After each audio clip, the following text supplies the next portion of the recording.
All right, welcome to Bet the Edge. I'm Jay Croucher, live from Radio Row in Phoenix. Chaos of bodies behind me. You may see Drew Dinsick, the more calmer surrounds of the Waste Management Phoenix Open. How is it out there, Drew? Oh my God, what a beautiful day. This is it's a cool course, but I gotta tell you, the vibe here of just people enjoying the sport of golf and having a great afternoon is it's intoxicating. It's as fun a golf tournament as I ever could have imagined, and I had high expectations coming out here. So far, the conditions have been tougher than people were expecting from a handicapping standpoint. It was blowing wind and not in a good direction, particularly for the back nine early this morning. The conditions have calmed a bit, but boy, oh boy, greens are wicked fast. Don't have a stint reading, but I've seen some pretty ridiculous rolls so far. And it's going to be a great tournament because we have 23 of the best 24 golfers in the world here, and it's going to be an amazing weekend. Fantastic. All right, well, look who's here. It's Mike Tanier from Football Outsiders. Mike's been on the show before. Good to see you in person, though, Mike. Nice to be close as well. It's exciting to be here, but this is the very spot from which Chris Sims recently plummeted. Yes. Making a viral video. There's a chalk outline on the floor right behind me. So I'm very wary. So I was doing a little Collinsworth slide here, but I think that counts as a stunt. I'll have to talk to my agent to make sure that's okay that I do that. It was, if you see the video, which I'm sure everyone who is watching this will see it in the next 24 hours. It's one of the most graceful falls you will ever see. Chris walked me through it step by step, where he was like, I thought there was going to be some give, and then I realized it was game over, so I decided to just go with it. And it ended up looking as good as that can for falling off a stage at Radio Row. But be sure to check that out. All right, let's get right into it. NFL honors are tonight, Mike. We have talked about every award at length, yes, from a betting perspective all season long. Do you have any particular big positions or interests tonight? Somewhere in early October, mid-October, I saw Geno Smith comeback player of the year, and I believe at like plus 1,800. Yeah. I don't have the number, and I leapt on it. I nearly went through the screen of my desktop to get Chris Sims. I Chris Sims backwards into it. Now again, I personally know a lot of the voters, and so you have to be very careful and judicious. Yes, yes. What do you think about this? I said I think you should vote for Geno Smith because I have money on this. Yeah. And also I do think that it's an incredible story. Yes. I respect Christian McCaffrey. I respect everybody comes back from an ACL injury. Coming back from the ACL injury is kind of common in football and in sports. Coming back from a decade in the wilderness. Yes. Coming back from the Jets of the Tim Tebow era. Like these are unique things. And so that's one of the bets I had going tonight. I really have my fingers crossed for. The common refrain, and we've talked about this on the show, is people say, what's Geno Smith coming back from? He's coming back from the wilderness. He's coming back from the dead. And also, Matthew Berry and I, we interviewed Tyler Lockett on our show earlier today, and Tyler Lockett was making the case of Geno Smith, where he's like, you don't understand how hard it is to not be a starting quarterback for 7-8 years and then come in and do the job that he's done. That's a comeback story that is suitable for an award that doesn't really have a definition. Yeah, Ryan Tannehill came back from Adam Gase. Yes. Adam Gase is considered adversity that you come back from. Geno Smith got put through the New York media ringer twice. The Jets ringer and then the Giants ringer because how dare you replace Eli when Eli was, he could be behind me, so I don't want to. He could be on the he could be on the ground back there, So I believe Geno is worthy. I made some other picks along the way that when you're betting MVP, when you're betting Coach of the Year in October, it's speculatory. They fell by the wayside. Yes. If I hit on this, it covers a lot of mistakes, and it covers a lot of future college basketball mistakes. So I really want this. Yeah, I love that. Two quick thoughts. One, Geno Smith's season deserves some sort of recognition. Like what he did was, among the most impressive things we saw in football all year. So comeback player of the year with as Jake kind of mentioned, the loose definition, perfect award for him. Do you have, and oh, by the way, you were kind of softly massaging the voting block specifically, but I think that, just talking about it in the show and kind of shaping markets has a huge impact as well, because people probably look to the odds for ideas of, well, who should I consider? And then they see, Geno Smith is the favorite, and they're like, yeah, that makes sense to me. He gets my vote. So it's a little bit cyclical, and it's a lot of fun to comment on this all year. Which brings me to the key question. Coach of the Year is the least decided, at least from what I've seen, reading columns, getting people's opinions. 50-50 split maybe right now. If you made a market between Dable and Shanahan, two questions. Who do you think will win, and who do you think deserves to win? I have a feeling Kyle Shanahan is going to win, and you can respect My man. You can respect that. I took Dable in October again, like around 6-1, 7-2. This was before the Brock Purdy experience, and that's the Giants were playing well, and I got Dable at around 330.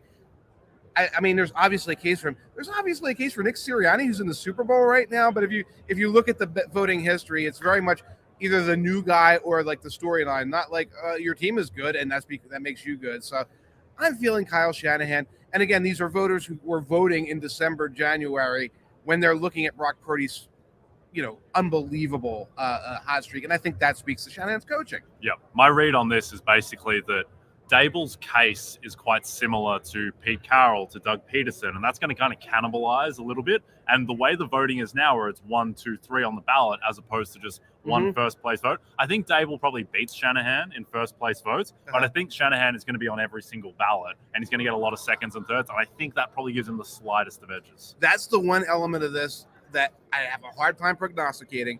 It's new. I'm not like Mr. Balloting expert guy, but you're right. There's all those elements of the person who gets a bunch of second places could wind up first overall if there's like a lack of consensus. And it's going to be a couple of years before we can see how that goes into motion. Yep. Well, And yeah. Drew and I will be we'll have a live stream that people can tune into. We start at 9 p.m. Eastern. It's looking like during the NFL honors. You can tune into that and see me keel over and Brian Dable defeat Kyle Shanahan. That reminds me, did we lock down Steve Kornacki to break down the ballots? Yeah, we've got to text Steve and have him break it down when Shanahan loses by 1 third place vote. Mike, there's a Super Bowl on Sunday. We should talk about it. Now, I know we've been kind of talking about the Super Bowl for 2 weeks straight. There's not much left to say. Is there kind of one angle or perspective that you think is the most interesting that is maybe not covered as much, or one thing that, because the thing to me that's most interesting is what does the Eagles offense look like if they start playing from behind, because they haven't had to play from behind all season, and whether Jalen Hurts' efficiency really takes a tumble with that. Is there anything in particular that you're looking for in the game? I have nothing left. I have nothing left to say. No, when you talk about playing from behind, the Chiefs, I believe, are one of the best first quarter teams in the NFL for Football Outsiders DVOA per raw stats, etc. The Eagles are also like in the top 10. The second quarter, the Eagles destroy everyone. Yes. Okay. When you talk about playing from behind, you're talking about playing from like a 2-score deficit like that. I just don't think it gets there. Okay. I just don't think. I think this is going to be a back and forth game. When you look at how will the Chiefs build this lead by like firing the ball downfield against that secondary, against that pass rush? No, it's not going to be big explosive plays. It's going to be methodical. Sure. Okay. What are the Eagles going to do on offense? They're going to move the ball on offense against that defense. They should be able to run the ball. They should be able to go over the top against those rookie corners a little bit. So that's not an element that I'm looking at.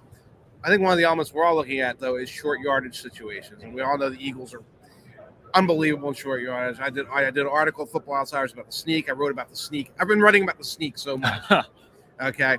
Eagles are exceptional short yardage team. The Chiefs are not a very good short yardage defense, and they're not a very good short yardage offense. They want to break out this weird, like, improv theater, like fake this, fake that on short yardage. They do that because they can't run the sneak. Mahomes doesn't like it. They don't necessarily like running up the middle, so they don't have success there. If this is a game that comes down to who can convert a 4th and 1, obviously, big advantage to Eagles. Yeah, maybe no better team in the history of short yardage in terms of, but particularly how they've embraced it, and not even like no trickery. It's just we're lining up with the Jalen Hurts formation, and we're just going to go for it. I think, to me, the thing I'll be most interested on the first Kansas City series is that, in retrospect, it's perhaps a little crazy that with the last Kansas City Super Bowl against Tampa Bay, we all knew that the KC offensive line was incredibly banged up, but we just thought, well, it's still Mahomes, Kelsey, Tyreek Hill, and Andy Reid's got 2 weeks to scheme around it, and didn't work. Didn't really work so good. Do you think that perhaps the Eagles' defensive line could overwhelm a better, but still not flawless KC line? Yeah, there was nothing to scheme for Andy Reid to do schematically when he was dealing with those backup tackles a couple of years ago. This is different. I think the Eagles' defensive line has an advantage, but not a Super Bowl from 2 years ago level advantage. And there are things that Andy Reid can do because he can count on basic level protection, even though there's going to be pressure. And one of the things I've been talking about is the screen game. Andy Reid, the Chiefs, has always been an outstanding screen passing team. The screen pass is the best weapon, unless you want your tight ends to block, which I don't think we want Travis Kelce blocking. No. I don't think that's the plan. The screen is your weapon in this case, that you can go bring the pass rush to Mahomes. He can throw over the top of it. The question is, how effective can it be? How many times can you turn to that? At some point, it's going to be Mahomes on a 5 or 7 step drop. It's going to be pressure from both edges. It's going to be pressure up the middle. Mahomes can escape just about everything. You can't escape everything all at once. Okay? And so what is the answer going to be for that? I don't know the answer. Andy Reid's had 2 weeks to think of it. Interesting. The angle that I've ended up sticking my neck out on here kind of revolves around experience. If you want to tell me that these two teams are a coin flip on a neutral field based on talent, I'm fine with that. I don't really have an issue. If you want to tell me the Eagles are a better team on a neutral, I don't agree with that. But I do think you have to give Kansas City a bump in terms of win probability because of the experience. The fact that the coach and quarterback have now been here 3 and 4 times is important to me. And I don't know, do you have any kind of a read on whether this will manifest as an actionable angle in this Super Bowl? And, do you think it's been largely overlooked? I don't know if it's been overlooked. I've talked about it on a lot of shows. True. And it's right. You're right. I think you have to put, because it's not an intangible at this point. Like, that's not an intangible. Andy Reid has done this, and this. Mahomes has done this, and this. Andy's record with bye weeks, all of these things are demonstrably important. My thing is, I think the Eagles are a better team on a neutral field. I honestly think they are. I think once you get past Mahomes, Kelce, Jones, there's this sea of guys that you say the Eagles have advantage receivers versus corners. They have advantage corners versus receivers. They got an advantage defensive ends versus tackles and tackles versus defensive ends. There are all these things that you can stack up for the Eagles where I think they get to hear, if you're not talking about how Andy Reid and the experience and Mahomes and knowing what to do and how to prepare gets the Chiefs to hear. Yeah. Well, Drew and I have talked about this a fair bit, but I think one of the reasons that the line was Eagles -2.5 for a stretch is that it seems like most of the concern injury-wise is around Patrick Mahomes and his ankle, whereas I think Drew and I are aligned in thinking that, well, we're more worried about Jalen Hurts and his shoulder. I guess in the game against San Francisco, which, by the way, was 6 weeks after he hurt the shoulder, he was still wincing in pain every time he got hit and didn't seem to have any touch on his deep balls to A.J. Brown and Devontae Smith. He'll probably look better. I think Mahomes will look 95%, I think, based on what he showed, particularly in the first half against Cincinnati. All right, we're going to hit a promo, and then I'm going to ask you about some props, Mike. All right. Just a reminder, if you don't have the NBC Sports Predictor app, go download it now. The contests are free and easy to play, and you have a shot to win thousands this weekend by predicting what will happen in the Premier League and college basketball. All right, you tell me you had a couple of props in your notebook, which is a literal notebook, not a kind of metaphorical one, as I kind of lead into. What have you got? Here are a couple that caught my eye. This is the one I like better than talking about fourth downs. Eagles to convert a fourth down in their own territory. Yes. Their side of the 50 at +300. Yeah. Wow. That's a good one. That's a good one. You think this is going to be a close game. They are super aggressive. They know they've got to score to keep up with Mahomes. And you're talking about the 48-yard line, someplace like that. And, of course, you've got a team that, by the way, the Eagles' aggressiveness index, according to Football Outsiders, 57% more aggressive on fourth downs than the typical team this year. Yep. Yes. Most aggressive team in the NFL. I like this as a bet. Again, it's +300. I like the juice there as well. This is one that my boss, Aaron Schatz, gave me, Football Outsiders. MVP award because of the juice, Miles Sanders. Yeah. +2,200. We've been talking about him. Right. Yeah. Right. This is a game where it could come down to the Eagles' running attack. They could – they go with the hot hand a lot. Yep. But if Sanders is the guy who comes out with, 100 yards, a touchdown, 2 touchdowns, the other running backs are not like big names that are going to sit in the head of a voter. No. Sanders is a big enough name that he could get that there. And at that, obviously, Mahomes, Hurts, they're your front runners, et cetera. The juice is not good. 2,200, that's pretty good juice. One other thing I like, and the Chiefs have not made as many mistakes on offense as they did in years past, where they would sometimes try to YOLO ball and make some more turnovers.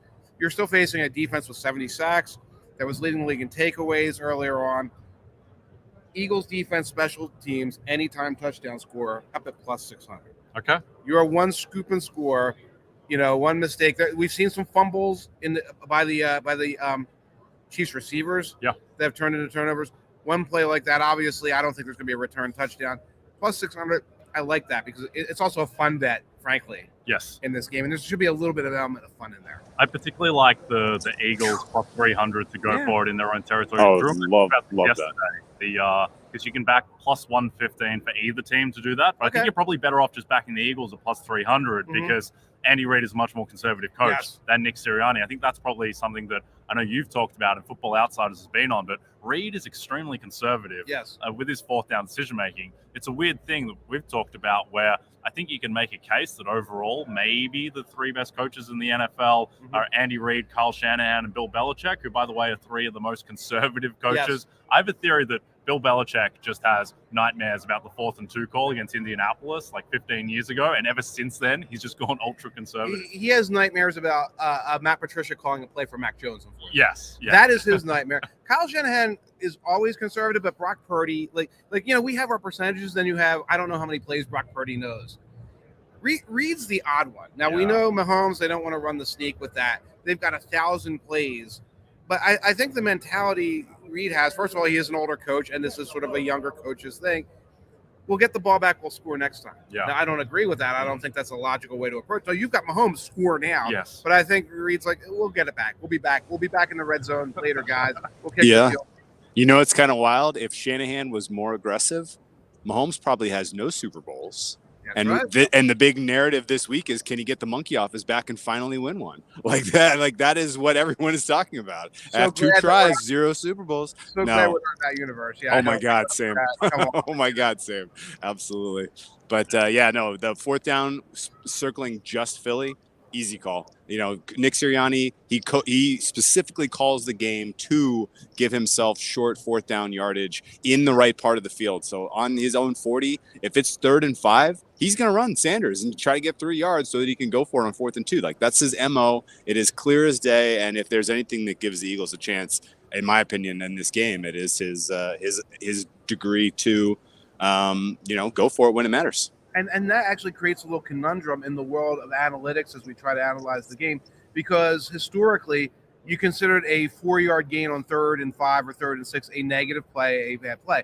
It could be a play by design. Doug Peterson will do the same thing. So you have to treat it as a mild positive play when there's actual aggressiveness on 4th down. That creates fascinating conundrums where you can discover your methodologies a couple of years out of date and you're getting a false read on a team that's actually doing the right things and just being aggressive and changing the percentages. We could do a whole podcast on this in the offseason. It's a fascinating point. I never really even thought about that. But if you're calibrated to only getting 3 yards on 3rd and 5 is bad, that's not good. Because now that's a signal of advanced thinking on a certain part of the field.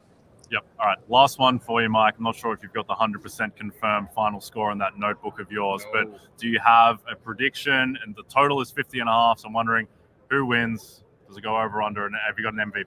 Over. All right, now that's over. By the way, I was looking at the first quarter overs and second quarter overs. First quarter overs at 9.5, which is within the realm. I'd consider it. And we talked about second quarter. They're both outstanding second quarter teams. Yes. Second quarter overs all the way up at 14.5. It's a don't do it. Don't do it. And of course, it's different when you're in game. You might like to change your mind along the way. I love the over. The official Football Outsiders pick is the Chiefs, in part because you get 1.5 points and you get a little bit of wiggle room on 34-33, 32-31. I feel like, and based out of Philly, lifelong Eagles fan, reformed Eagles fan, whatever you want to call me, I feel weirdly confident that this is an Eagles victory. It just seems like they have more avenues to victory than the Chiefs do. The Chiefs' avenue to victory is Reid, Mahomes, Kelsey, go. Eagles can do all the other things. Okay, I like that. And you like Miles Sanders as the value pick for MVP. And then it would probably be Jalen Hurts as the pick for MVP. Is the most likely. All right. Well, thank you for joining, Mike. Can you tell people where to follow you and what you're working on for Football Outsiders? You can find me at footballoutsiders.com. I've been writing all week. There's so much content on footballoutsiders.com about the Eagles, about the Chiefs, about the NFL in general.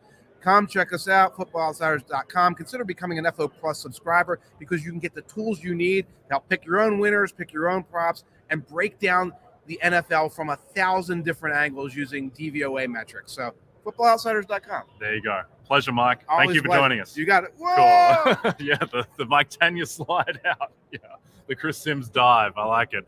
All right. A reminder that we have live coverage from the Super Bowl in Arizona all week on Peacock. Our daily lineup, Dan Patrick Show, 9 a.m. Fantasy Ball Happy Hour, 12 p.m. I'm on that. PFT Live, 1 p.m. And then Brother from Another closes us out at 3 p.m. all times Eastern. If you don't catch it on video, you can always check out the audio version wherever you download and subscribe to your podcast. Had a lot of fun today, Drew, talking to, I think, every player in the NFL. Certainly felt like that. We had Deebo Samuel, Josh Jacobs, Brian Robinson, Austin Eckler, Tyler Lockett, who was great. We interviewed Annie Agar as well. That was a lot of fun. And then tomorrow we've got some big names as well. So check that out. Kevin Durant. Hijack Super Bowl week. He's the biggest name in Phoenix at the moment, not Patrick Mahomes or Jalen Hurts. So we are, as I mentioned, we're going to do a live stream with the NFL honors. And we'll talk about some NBA on that live stream as we nervously wait through the awards. But let's talk about some Durant now. Obviously gets traded to the Suns. A lot of movement in the markets. Just division, which is for me personally is the one I'm most interested in, as someone who has been on the Suns. The Suns go from plus 225 to minus 250 to win the Pacific Division. That's a little aggressive. I would advise people they can get something close to cash out value on that, and they backed it when I gave it out on Twitter at plus 390. Go do that. Then they lead the Clippers plus 350, and then the Kangs at 6-1. Most interesting, though, is that the Suns are now plus 400 to win the NBA title, plus 175 to win the West. So the question is, Drew, do you think that the Phoenix Suns are now clearly the best team in the Western Conference? I do. And by the way, the Suns to win the Pacific, that's the fastest I've ever gotten equity of that magnitude. That was so fast. What was it, 1 week ago that it was 4-1? Three days ago. 3 days. Like this is unbelievable how quickly that spun. And I mean, maybe more important even obviously Kevin Durant's the most important part of this for this discussion, not just for them to win the Pacific, but for them to get the chance for a title. But in addition to that, Lakers didn't improve, Clippers didn't improve. I'm not sure what the Warriors are going to look like if they ever find form. But this is like a Suns v Kings market now for me. I'm going to end up getting involved with the Kings at these prices. I think that's drifted way too far for the Pacific. And so this is now just a matter of, waiting it out, because I do think Suns are in a great position now to take the Pacific to get a top 2 seed and maybe top 3 seed realistically. But I think this is huge for them to win the West. I don't know that I'm all of a sudden backing them against the likes of the Celtics in the finals. The Celtics quietly won against the Sixers last night. That was a huge leverage game for them in protecting the 1 seed. And the 1 seed all of a sudden in the East now matters a lot, because you're going to get a much softer semifinals than the other semifinals, which is presumably going to be Bucks Sixers. So you're only going to now have to play one of those teams in an Eastern Conference Finals. It's probably going to be the Bucks. I would lean Celtics pretty heavily there. And so I think Celtics are still likely the winners of this championship in my mind. But this makes it a lot more interesting. And I think the team that is hurt the most in all of the Sixers obviously hurt because, just now their path to get the 1 seed is so narrow. But the Grizzlies too. I think the Grizzlies had a golden opportunity to put some of their assets on the table and to upgrade the 3, and they did not. Couldn't get Miles Bridges, couldn't get OG Anunoby. Either of those guys all of a sudden makes this a very real championship aspiration for that team. And now they have to do it with Dylan Brooks, which is not inspiring me. Not inspired by Luke Kennard. They picked up Luke Kennard, who couldn't play for the Los Angeles Clippers, who are a worse team than the Memphis Grizzlies. Yeah, I think it's an interesting thought process to figure out, like, at what point is it better to back the Suns for the championship versus back them for the West, if you think that's the angle. Based on the prices that I'm seeing, I would probably skew towards backing them to win the West, just because right now they're so far behind Boston and Milwaukee in the standings that they're just not going to catch them for home court. And there's more than a 50% chance that Boston or Milwaukee represents the East in the finals, at which point Phoenix would be on the road, and I suspect an underdog to either of those teams, even with their super team. Milwaukee might be interesting, actually. That could be very close if the Suns start looking like a juggernaut. And also Philadelphia, on the off chance they get out of the East, which we think is unlikely, but still they're the 3rd most likely team in the East. The Suns won't have home court in that series either, most likely. So I agree. I think they're a juggernaut. I think that I still think I lean Nuggets to come out of the West because they're the 1 seed and they're going to have home court in every series, whereas Phoenix may only have home court in 1 series and also have no depth whatsoever, so are extremely exposed to an injury or extremely exposed to Chris Paul looking old. And Paul's looked a lot better of late, but yeah, I think so. Do you favor the Suns over the Nuggets in the West now? I do. I would take the Suns in that series. I think home court advantage matters less in the playoffs. I mean, Denver's does than in the regular season. You get a little bit more acclimated, and both teams are on the identical travel schedule, so they're not getting free wins for the altitude in that series. And the Suns match up pretty well. I just in general, I think the Suns are going to have no problem scoring on this Nuggets team, and Nuggets didn't do enough to really add depth, and haven't seen enough out of Jamal Murray or Michael Porter Jr. this season to expect that that's like now a real viable trio. Do you think I could get a price in the ballpark of 10-1 for an exact result, Celtics over Suns? 10-1. So what the Celtics are, plus 150 to come out of the East about now, and the Suns are plus 200. So, and the Celtics, that sounds about right. I don't mind that. I will push back on one thing: that Jamal Murray. I think a sneaky thing is we are now. Just I'm looking at his past. I mean, we're basically now 6 weeks, coming up on almost 2 months now of him looking like Jamal Murray. Where in January averaged 22 and 6. His past 2 games, he scored 41 and 33 extremely efficiently. He looks like he might be back to the guy that we saw pre-injury. And I think that Michael Porter Jr. has looked fine, but the team is Jamal Murray and Jokic, and we know what Jokic is obviously, but Murray I think does give them a fair bit of upside. So I'm still riding with the Nuggets, just I think 1 seed, easier path, even if I do think Phoenix are better than Denver, and that would be very close if they do meet in the playoffs. I just think that the path is going to be easier for the Nuggets, and it's weird to say they have more depth because they don't have any depth, but they've probably got more depth than Phoenix. Yeah. Is KD a good fit in your opinion with Booker, CP, and Ayton? Well, I think the thing about KD is he's the perfect fit for every single team in NBA history, right? And so I think he'll fit in just fine with those guys. He's going to look pretty good out here in the desert. All right, don't forget to check out NBCSportsEdge.com for more information to help you with your wagers. Thanks to those watching on the NBC Sports YouTube channel. Thanks again to Mike Tanier. Be sure to check out him and Football Outsiders. Please rate and subscribe us if you're listening to us in podcast form. From Jay Croucher and Drew Dinsick. We'll see you tonight, live stream for the NFL Honors. Watch me writhe in pain, and Drew as well. Drew can writhe as well. So be sure to check that out. We'll send out links and everything. Until then, have a good night.